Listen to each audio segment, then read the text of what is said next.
მოგესალმებით მეგობრებო. დაგიბრუნდით ცოტა ინტრიგნული ვიდეოს სახელიდანაც მიხვდებოდით ალბათ, მაგრამ ყველაფერი ისე არ არის, როგორც ერთი შეხედვით ჩანს. დღეს კი ვისაუბრებთ იმაზე, რატომ არ უნდა შეიძინოს Samsung-ი, მაგრამ ეს სერიები გაგრძელდება, იმიტომ რომ ყველა ბრენდი რეალურად რაღაცას, ყველა ბრენდს რაღაც მიქარული აქვს, ამიტომ არა მარტო Samsung-ზე, არამედ iPhone-ზე, Pixel-ზე, Huawei-ზე, Xiaomi-ზე და ასე შემდეგ გამოვა აუცილებლად სერიები, უბრალოდ ამ თემატიკის პირველი მსხვერპლი აღმოჩნდა Samsung-ი. თავიდანვე მექნება თხოვნა ვიდეო დაალაიქოთ, არხი გამოიწეროთ და კიდევ ერთი პატარა თხოვნა მაქვს თქვენთან, ვიდეოს დაბლა იქნება Bitnet-ის ლინკი. თუ არ ხართ დარეგისტრირებული, დიდი თხოვნა იქნება გადახვიდეთ, უბრალოდ დარეგისტრირდეთ და ვერიფიკაცია გაიაროთ, იმიტომ რომ შიდა ლიდერბორდი გვაქვს, ასე ვთქვათ და მჭირდება რეალურად თქვენი დახმარება. თუ მოხდა ისეთი რამე, რომ გავედით საპრიზოში, რეალურად YouTube-დან რა თანხა შემოდის, ყველაფერი არხს ხმარდება. ჩანს კიდევაც ეს ყველაფერი ხარისხზე. ამიტომ დაახლოებით 5 წუთი საქმე იქნება, თუ არ დაგეზარებათ, ძალიან დამეხმარებით. ამასთან ერთად თქვენ თვითონაც შეგიძლიათ მე რაღაც თანხის გამომუშავება Bitnet-ზე. მეგობრებს, ოდესაც მოიწვევთ და ვერიფიკაციას გაივლიან, $5 დაგერიცხებათ და ეგრევე ნებისმიერ საბანკო ანგარიშზე შეგეძლებათ გატანა. რაც შეეხება ჩვენ დღევანდელ ვიდეოს, განვიხილავთ 3-ვე სერიას, 4 სერია არის, რაც ჩვენთან შემოდის, მაგრამ Z სერიებს არ შევეხები, იმიტომ რომ ძალიან რაღაცნაირი ინდივიდუალური smartphone-ები არის. ვერ ეტყვი ხა ვერავის რომ აი რატო გადაიხადე 4000 ლარი დასაკეთში, თან ეგეთი სტილის smartphone-ებში დიდი არჩევანი არც არის, მაინც და მაინც ეს გასაშლელში და დასაკეთში. ამიტომ ხო, შევეხებით A სერიას, F სერიას და S სერიას, რა თქმა უნდა. ზოგადად A სერიაზე ჩემი დამოკიდებულება იცით, ეს არაერთ ვიდეოში და შეიძლება ითქვას, ყველა ვიდეოში ვიბევრებ ამ ყველაფერს, რომ არ იყიდოთ, იმიტომ არ უნდა იყიდოთ, რომ მაგ ფასში არის ბევრად უკეთესები, მაგრამ არ ეწერება უკან Samsung-ი. აი ეს iPhone-ზე არის ხოლმე გავრცელებული, გარკვეულწილად მართალია, ეხა ბევრი ისეთი ყიდულობს, ვისაც პროსტა არაფერი არ ესმის smartphone-ში, მაგრამ აი iPhone-ი ის ვაშლი ახატია უკან. Samsung-ში A სერიებში არის ალბათ ეგეთივე სიტუაცია, იმიტომ რომ Samsung-ი ბრენდია ამხელა, უდიდესი, ასე შემდეგ და გონიათ, რომ თუ S25 Ultra არის მაგარი, A56-იც იქნება მაგარი. A56 არის ნაგავი. ესე პირდაპირ დავარქვათ. რას უწუნებ ახლა ამ smartphones და ზოგადად ამ სერიას? ამ სერიას რას უწუნებ ახლა ძალიან შორს აგვიყვანს, მაგრამ შევეხოთ ყველა თითო სერიაში ბოლო მოდელს. A სერიის შემთხვევაში ეს არის A56 ცოტა ხნის წინ გამოსული, რომელიც ღირს დაახლოებით 1200 ლარამდე ჩვენთან საქართველოში. ძალიან ზოგადად რო შევეხოთ, თავარი თემა გამოიყურება ესე, რომ ეგ 1200 ლარიანი smartphone-ი გიკეთებს იმას, რასაც უნდა გიკეთებდეს 400-500 ლარიანი ახალი smartphone-ი. ზემარტივი დავალებები რო ავიღოთ, ხო? სოციქსელების გამოყენება, ბრაუზინგი, ძალიან ლაითად, ესე ვთქვათ, თამაში და ძალიან უბრალო ფოტო და ვიდეო გადაღება. მაგის ჩიპსეტზეც უკვე არაერთხელ გვაქვს ნასაუბრები, უყენია Exynos 1580, რომელიც არის ზედმეტად უბრალო საშუალო დონეზე ოდნავ დაბალი დონის ჩიპსეტი, რომელიც, ძალიან ზოგადად თუ გაინტერესებთ თამაშებში 60 FPS-ზე მეც ვერ გაძლევთ. კიდევ ერთი თემა მინდა განვიხილო, 120 ჰერციანი ეკრანი კი აქვს A56-ს, მაგრამ ეკრანის ჰერცი არ ნიშნავს, რომ თამაშშიც იგივე FPS-ი უნდა გქონდეს, მოგცეს. შესაბამისად, ხო, რა ვიცი, ის 120 ჰერცი რჩება 120 ჰერცად. ამას თუ დავამატებთ იმას, რომ ეგ 120 ჰერცი კიდევ Samsung-ში კიდევ ნებისმიერ სხვა smartphone-ში ყოველთვის აქტიური არ არის, უბრალოდ როდესაც სკროლავთ რაღაცას Facebook, TikTok-ს, YouTube-ს უყურებთ, მან 120 ჰერცი ვაფშე არ მუშაობს. ფოტო-ვიდეო გადაღებას რაც შეეხება, ახლა ხედავთ და დამაკმაყოფილებელი, აი ყველაზე ისე რა, ლამაზად რო შევაფასოთ, დამაკმაყოფილებელი არის, ეს კარგი შედეგი ნამდვილად არ არის ამ ფასიანი smartphone-ისთვის. და აქვს შედარებით ესეთი თანამედროვე, გარკვეულწილად ლამაზი დიზაინი, ესეც შეგვიძლია დავარქვათ, მაგრამ თავარი არის ის, რომ ფასი საერთოდ არ შეესაბამება მონაცემებს. ვისაც გაინტერესებთ ზოგადად ამ ფასში უკეთესებში რა არჩევანი არის, მიდევს ამასთან დაკავშირებით ვიდეო, საუკეთესო smartphone-ი 1000 ლარად, დაახლოებით ეგრე ქვია, შეგიძლიათ გადახვიდეთ, ნახოთ და ისეთი smartphone-ები მაქვს იმ ვიდეოში ნაჩვენები A56 ვერც ერთთან ახლოს რო ვერ მივა. Samsung ზოგადად ძალიან დიდ პატივს ვცემ, მაგრამ A სერიებზე დადებიც ფიზიკურად ვერაფერს გეტყვით.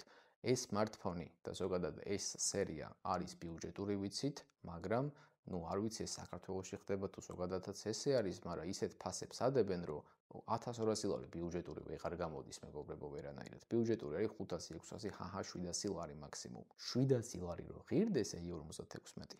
ნუ შეიძლება კიდე ვთქვათ, რომ აი ამ ფასში ამ მონაცემების მქონე smartphone-ის ყიდვა ღირს, მაგრამ 700 ლარზე 500 ლარით მეტი ღირს. რაც შეეხება 2024 წელს გამოსულ S24 FE-ს Fan Editions, ну, Fan Edition-ის მუღამი ვინც არიცით არის ის, რომ ყველაზე მეტად არის, ასე ვთქვათ, მომხმარებლის აზრი გათვალისწინებული Fan Edition-ი სწორედ ამიტომ ქვია და Samsung-ი მაქსიმალურად ცდილობს, რომ FE სერიის smartphone-ები მაქსიმალურად მიახლოვებული იყოს ფლაგმანურ მოდელებთან, ანუ ამ შემთხვევაში S სერიებთან. სიმართლე რომ გითხრათ, ეს ყველაფერი მაინც და მაინც კარგად არ გამოსდით, მაგრამ ну, თუ ავიღებთ ახლა პირობითად მონაცემებს, რეალურად მაღაზიაში შეგვიძლია უკვე ვთქვათ, რომ არის დამაკმაყოფილებელი. სულ რაღაც 200 ლარით ცვირი ღირს S24 FE A56-თან შედარებით და ну, თუ მაინც და მაინც Samsung-ი გინდა, შემიძლია გირჩიო კი, რომ 1400 ლარში ახალი თუ გინდა აუცილებლად, უნდა იყიდო S24 FE. თუ მსგავსად A სერიას შევადარებთ, კი, ჩიპსეტიც უკეთესი აქვს, ეკრანიც უკეთესი აქვს, ერთადერთი ელემენტი აქვს სუსტი, მაგრამ როგორც საბოლოო ჯამში smartphone-ი უკეთესია ვიდრე A56.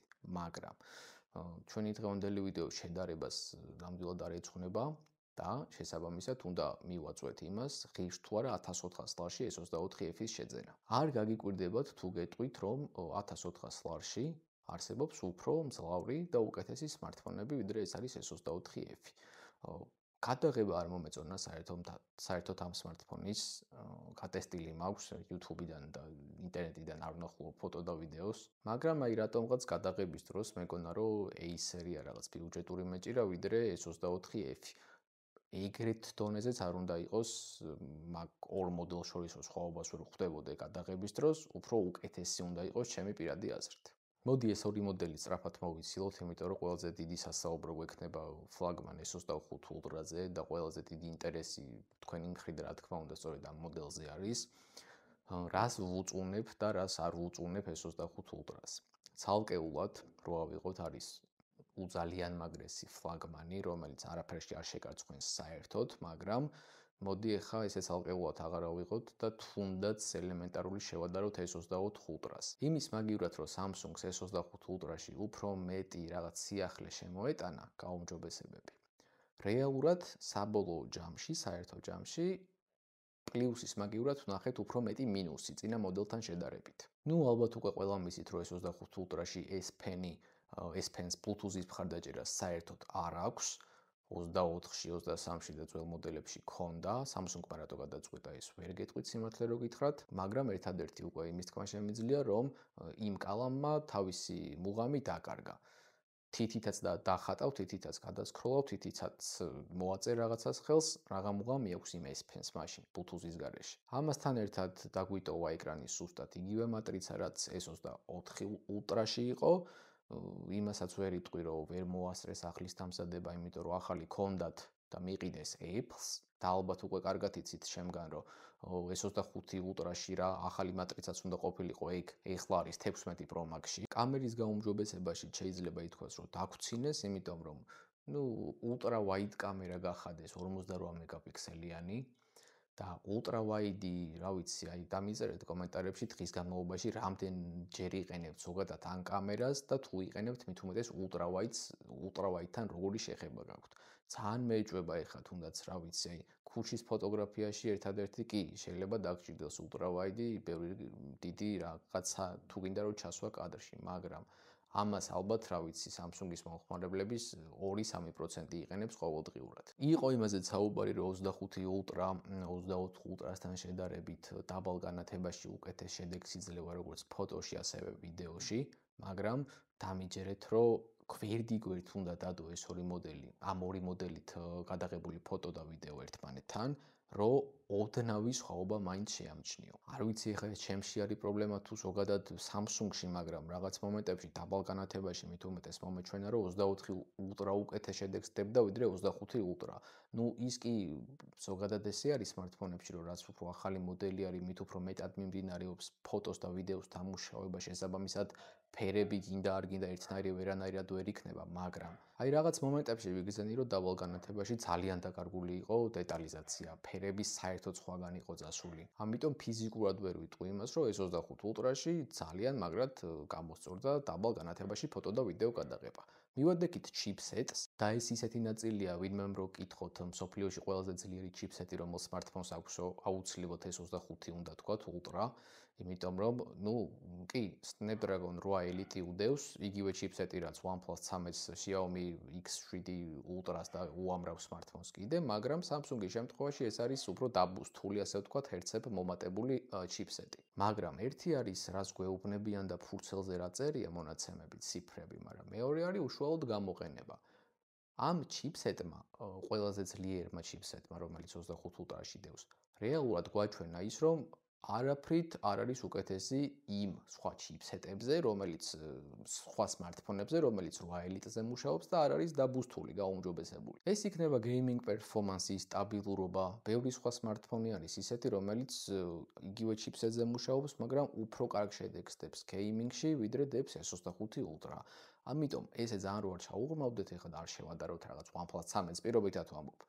თავარი მუღამი არის ის, რომ ესეც ერთ-ერთი მარკეტინგული ხრიკი იყო, რომელიც რეალურად გამოუვიდათ, იმიტომ რომ თუ Samsung S25-ების პრეს-კონფერენციის პრეზენტაციის უბრალოდ საათნახევრიანი ინტერვალი მარტო დაეთმო იმას, რომ AI smartphone-ზე საერთოდ არაფერი არ იყო ნათქვამი, მთელი პრეზენტაცია მიდიოდა AI-ზე საუბარი. თან მაგ AI-ზეც ისეთი არაფერი არ გვინახავს და არ უთქვამთ, რაც გაგვაუგნებდა და ისეთი თემა, რომ მაგალითად ეს მარტო Samsung-ს აქვს და არ აქვს Pixel-ს და სხვა smartphone-ებს. არაფერი მსგავსი არ ყოფილა. აპლიკაციებს შორის AI-ის ინტეგრაცია არავის აღარ უყვირს დღეს, რა ვიცი, live რეჟიმში რო translate-ი აქვს თარგმნა, ეგეც არავის აღარ უყვირს. ამიტომ პირადად ჩემი აზრით, მიუხედავად იმისა, რომ Samsung ძალიან დიდ პატივს სცემ, S25 Ultra და ზოგადად S25 სერია იყო ჩავარდნა. გაუმჯობესებების მაგივრად მივიღეთ უფრო რეგრესი და ბოლო-ბოლო რაღაც ელემენტარული მაინც დაემატებინათ ახალი. Pixel-ი ავიღოთ ხო თუნდაც. კი ცოტა ვერ არიან ეგენის და მაგაზეც ჰალკე ვიდეო გაკეთდება Pixel-ი რატო არ უნდა იყიდო, მაგრამ როდესაც უკვე გაიჭედნენ რაღაცაში, ტიპები ადგენენ და smartphone-ში დაამარტეს თერმომეტრი. მაგას არ უნდა ენდო მართალია, მაგრამ დაამატეს რა. ხო და იმის მაგივრად რომ Samsung-საც რაღაც 1-2 ეგეთი გაეკეთებინა, არა, პირიქით, იქიდან Bluetooth-ი ამოგვაცალეს, ეკრანის ტიპი იგივე დაგვიტოვეს, კამერები იგივე დაგვიტოვეს და ასე შემდეგ. აქეთკენ იმიტომ წავიყვანე ახლა საუბარი, რომ ბევრი მეკითხება, გუგა S24 Ultra-დან გადავიდე S25 Ultra-ზე თუ არა. არა, რა თქმა უნდა. ბევრად უკეთესი smartphone-ი გიჭირავს და უარესზე გადადიხარ. რაც შეეხება S23 Ultra-ს, S23 Ultra, S24 Ultra-ზე ბევრად მაგრად მევასება. რა ვიცი, S23 Ultra კიდე 2-3-4 წელი შეგიძლიათ ისე დაიტოვოთ, რომ პრობლემას საერთოდ არ შეგიქმნით. ამიტომ ყოველ წელს ეს smartphone-ები სხვა არის მართლა დიდი სისულელე, იმიტომ რომ რაღაცა სასწაული უნდა მოხდეს დედამიწის ურგზე, პლანეტის ურგზე, ისეთი რომ წლიდან წლამდე smartphone-მა განიცადოს იმხელა წინსვლა, რომ გითხრათ, რომ კი, S25-დან გადადით S26-ზე. მაგრამ ეგეთი გაუმჯობესება ბევრი მიზეზის გამო არ იქნება. თუნდაც იმ მარტივი მიზეზის გამო ბევრს აინტერესებს, რომ როგორ არ შეუძლია iPhone-ს ან Samsung-ს შექმნას ისეთი smartphone-ი, რომელიც ყველას აჯობებს. ძალიან მარტივად შეუძლია ყველა ბრენდს, მაგრამ მე გამოუშვებენ ეგეც და სხვა სერიები აღარ გაიყიდებათ, გაკოტრდებიან. ამასთან ერთად, ცოტა სხვანაირად თუ შევხედავთ, ყველაზე ძლიერ smartphone-ს ვერავინ ვერასდროს ვერ გამოუშვებს, იმიტომ რომ თუ იქნება პირობითად S26 Ultra კამერაში მაგარი ელემენტში ოკიტელი იქნება ჯავშან smartphone-ი. ამიტომ ეს ყველა კომპონენტში ყველაზე ძლიერი smartphone-ის გამოშვება არის დიდი ზღაპარი. რა ვიცი, მე ჩემი გითხარით, დანარჩენი თქვენ გადაწყვიტეთ, კომენტარებში დამიწერეთ თქვენი აზრი აუცილებლად ზოგადად Samsung-ებთან და ამ გაუმჯობესებებთან დაკავშირებით, რაც წლიდან წლამდე ფლაგმანებში ხდება. ეხლა ბიუჯეტურს ვერ მოთხოვ რა, A სერიას ვერ ეტყვი, რომ დღეს რო ესე იღებ ფოტოს, 1 წლის მერე სასწაულად გადაიღიო. არა, იმან სასწაულად ვაფშე არ უნდა გადაიღოს, მაგრამ ეხლა 25 Ultra ისეთი დონის smartphone-ია და ეს სერია მოგეხსენებათ ყველაზე ისეთი ფლაგმანური სერია არის, რომ გვინდა არ გვინდა, უნდა მოვთხოვოთ აუცილებლად ოდნავი გაუმჯობესება მაინც, რომელიც განაიმაში გამოიხატება, რომ უბრალოდ დაგვიწერენ ფურცელზე, რომ ყველაზე მაგარი ჩიპსეტი აქვს, სპეციალურად Galaxy-თვის შექმნილი მაღალ ჰერცებზე მუშაობს, არა, ეგ არის უბრალოდ მარკეტინგი, რომელიც ფურცელზე წერია. ჩვენ გვინდა ეს სხვაობა რეალურად ვიგრძნოთ გამოყენების დროს. მაგისთვის ვყიდულობთ smartphones და არა იმისთვის, რომ უბრალოდ წარმოდგენის დონეზე ვიცოდეთ, რომ შიგნით რაღაც ძლიერი მონაცემები აქვს. ვიდეო თუ მოგეწონათ, დიდი თხოვნა იქნება დაალაიქოთ, გამოიწეროთ არხი, გააქტიუროთ სარისხილო კი. გისურვებთ ყოველ წარმატებას და შევხვდებით შემდეგ ვიდეოში. დროებით.